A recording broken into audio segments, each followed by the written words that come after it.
Well, I can remember the very first day I worked with Colleen. She was, of course, a theater legend, at least by that time, and I had seen her perform in New York and was very enamored of her work. So I was nervous about meeting her. I met her on the very first day of filming, and I was nervous enough about having this part and doing it for the first day, working with Kevin as a director for the first time. And we were in a pioneer village outside Hamilton at the time, and I didn't meet her. I wasn't introduced to her. It was very early in the filming, if not the first day. It was certainly my first day. So there's all that excitement about being on a set and having a trailer and getting your costumes and getting the makeup and everything. And I didn't meet her before we had to do the scene. And the scene we had to do is the scene where she and Anne come up to my house, and I blow up and yell at them. And it was a huge, big, emotional scene for me. I had only met Kevin in auditions. I knew Megan a little bit, but I'd never met Colleen. So the first take, up they come. I'm in the middle of screaming, and I suddenly realize I am screaming at Colleen Dewhurst. It was, for me, an astonishing moment, and I think I sort of flubbed it, and we had to start again. And I said, before we start, can I just introduce myself? Hi, I'm Pat. I'm so pleased to meet you.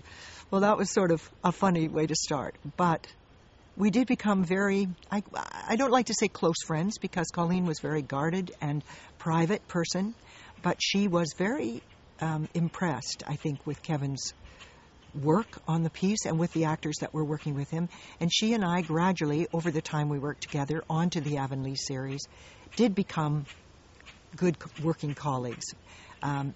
We always had a lot of laughs together and joked. And I have a wonderful picture of us. She drank Pepsi and I drank Coke, and so we have ourselves holding up our cans of Coke and Pepsi and our costumes. And yes, I didn't know she was ill. I don't think very many people did know she was ill. She, as I say, she was private and kept that to herself. And I remember the last show I did with her thinking, oh, she's lost some weight, and being maybe an optimist rather than a pessimist, did not put that together with cancer or illness, and she didn't ever show it. The only thing she did was after our last shot on that last show, she came into the trailer, the makeup trailer, to say goodbye, and she was crying, and I didn't know why. She said, I just said, I'll see you next time, because we really thought we'd be working together for quite a long time.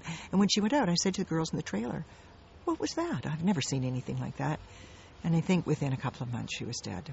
It was tragic for the show, but it was horrible for her friends and family. She was still very young and vibrant, and a great actress, so it was a sad loss.